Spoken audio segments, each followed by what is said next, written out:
For too long, Extinction Rebellion and Just Stop Oil green warriors with half-baked ideas have caused misery and disruption to the swaths of ordinary hard-working folk who just want to keep their heads down and look after their families. In the City of London today, as I encountered, these eco-terrorists spent their half-term holidays blocking traffic and scaling the Lloyd's of London building after blaming the firm for ensuring oil suppliers. Scores of police officers, meat wagons and even a helicopter were scrambled to deal with these wasters when they could have been solving proper crimes like burglaries and muggings. For once, Labour got something right by taking a strong stance against the troublemakers and calling for tough injunctions to be imposed and acted upon, especially given fuel supplies are running low because of their criminal activity, which is now hitting motorists at the pump. So I sent my producer, Ben Leo, down to the scene of the crime to find out if any of the mob actually know the facts about the UK and carbon. How are you? Ben from GBNews. Do you know what percent of global emissions the UK is responsible for? Oh yeah, it's a tiny fraction compared to China and America. 15%. 15, and you, sir? Global, right? I'm gonna go 18. The answer is 1%. What do you think of these guys? Yeah, I like them, doing the right thing. Do you know what percent of global emissions the UK is responsible for? It's about 6 or 7%, isn't it? It's 1%. Is it? So do you know what percent of global emissions the UK is responsible for? Well, I'm not interested in that. 60%? 1%. Really? What's going on here today? There's a lot of mischief. No, that's not really mischief. They ensure fracking and tar sands and oil drilling, which is... We need to frack, don't we? We're running out of fuel. We need to keep the lights on and keep people like your good selves warm. No, we do not need to do it that way.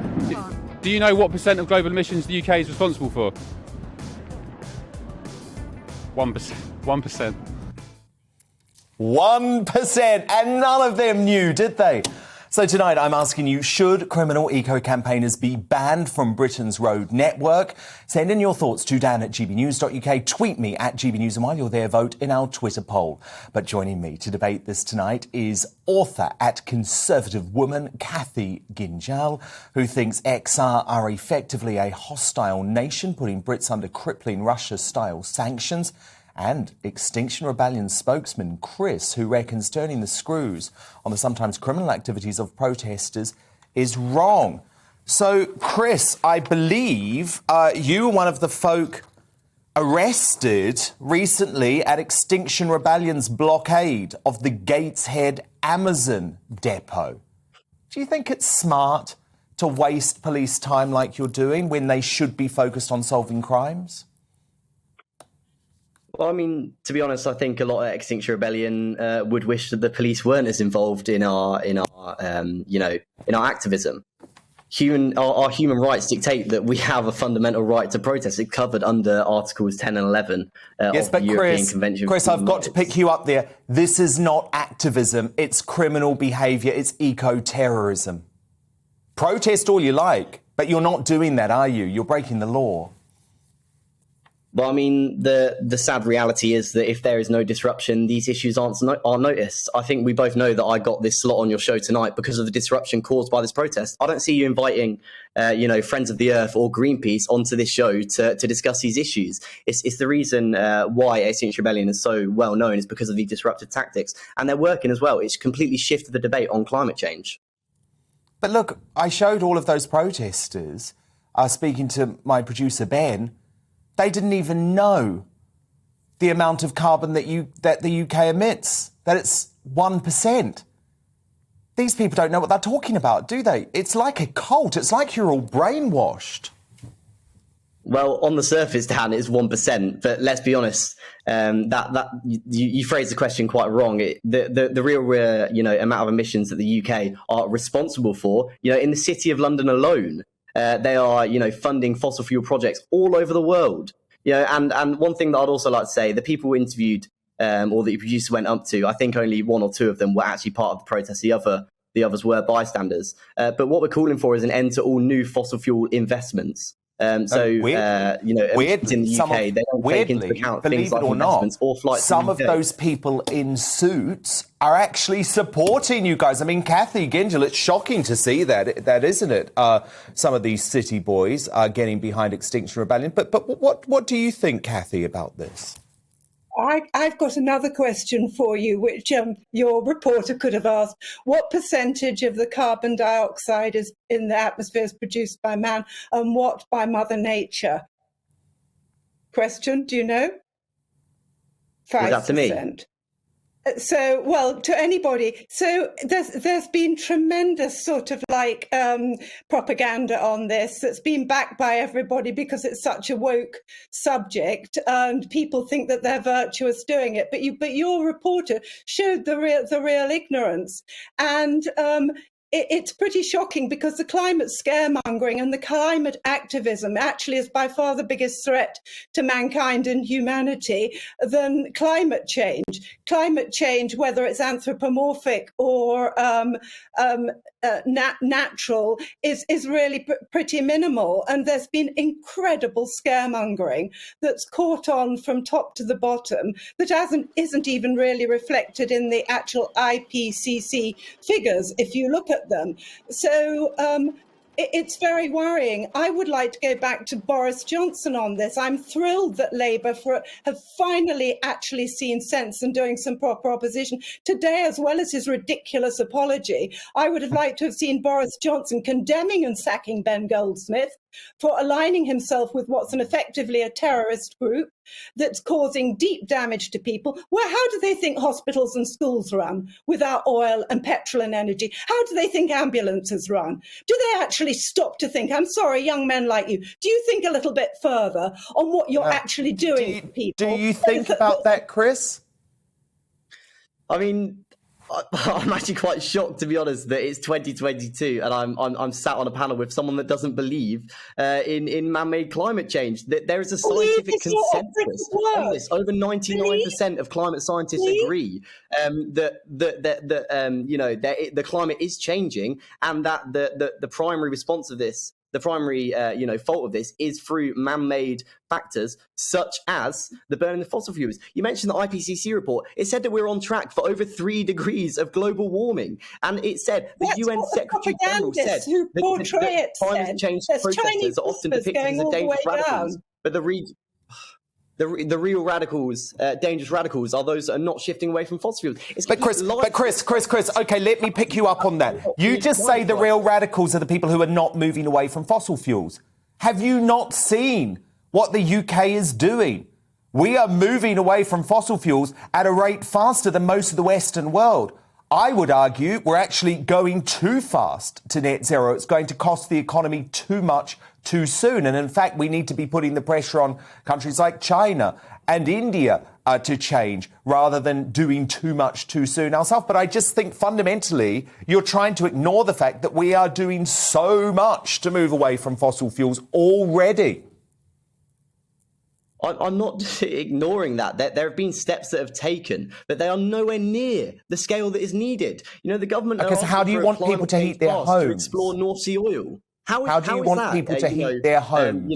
Compatible with Chris, ambitious climate change plans. In the short term, it is absolutely essential that we exploit North Sea oil and that we also frack, as I constantly and consistently say on this show.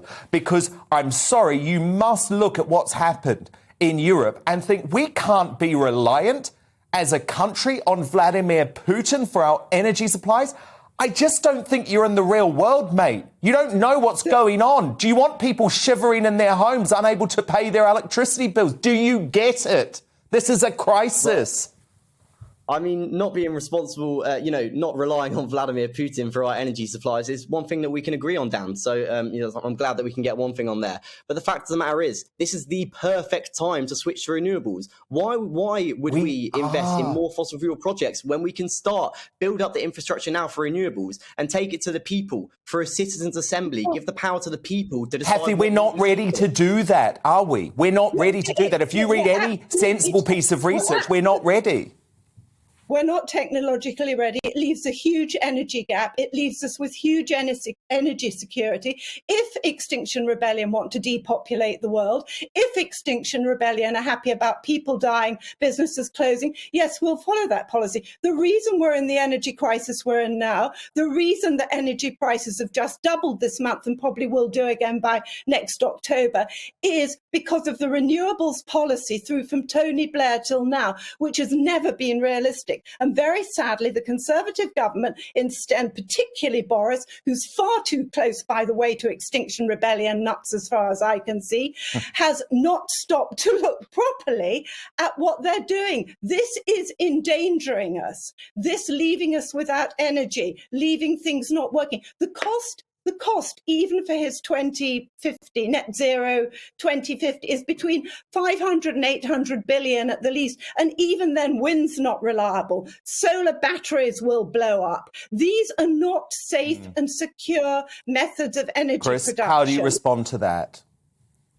I mean, the fact of the matter is that we are not in a position right now to switch to renewables tomorrow. That's why we're calling for an end to all new fossil fuel investments. We're looking for a quick transition. We need to do that as quick as possible. And to just say, it's just complete lies that you're saying, Kathy. I'm going to be honest. We are ready What to make this transition. specifically do you say Kathy's lied about?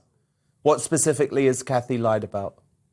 About saying that we're not ready to switch into a greener economy. We absolutely are. And that we need an emergency response. We have been switching into it. And that's why we're in the mess we're in. We have been switching into it. That's why everybody, 25% of their bills is going towards renewable subsidies. That wind doesn't work. Britain is not a climate to rely on solar and wind. It's a fact. And everyone demonises fossil fuels. Fossil fuels have lifted the world out of poverty in the last century. Fossil fuels, we've got 6,000 plus and counting byproducts of oil. Are you going to stop all those industries? Are you going to stop people's livelihoods? In fact, mankind's adapted very well to the small amounts of climate warming that apparently have been in the last 100 years. Chris. We've adapted well without people, individuals suffering. So it's the zealotry of the... Well, no, I understand, Kathy. And speaking of zealotry, I just want to check in with you, Chris, about your criminal activity, finally. You've been arrested 5 times since you began protesting, I would say breaking the law, since the age of 16. You were charged on Black Friday last year with aggravated trespass, and you now await a joint 2-day trial at Sunderland Magistrates Court on July the 7th and July the 8th. You could be locked up for 3 months. Are you prepared to go to prison for this? If that's what it takes, Dan, that's the ultimate answer. It's nice to see that one of your producers has read one of the articles, written in Newcastle. What I will say, I want to just bring it back to what Kathy was saying there about the fact last word, final word. She said that 1 in 4 people won't be able to afford their energy bills come October because of renewables. That's just a complete lie. I'm going to call that out right now. That's a lie. I didn't even say that, but anyway. Over £40 billion of profits last year. How is that fair when people are choosing between heating and eating? Why is it the fossil fuel companies that are being protected? Well, you're the one that wants to drive us into an energy crisis. But thank you so much. It was a good-spirited debate. That is the XR spokesman, who will only give us his name, Chris, and Kathy Gingell, author at Conservative Woman. Thank you so much, both. So who do you agree with on this? Well, Keith on Twitter says they should be banned. They are a menace to society and cost the taxpayers a fortune. Bob says, how many working folk are directly affected by a few protesters versus the cost of living crisis and PM lying? And finally, from Alan, they should be made to pay the wages to those who they stopped going to work. And your verdict is now in. It's another overwhelming one. 92% of you agree that criminal eco-campaigners should be banned from Britain's road network, while 8% of you disagree.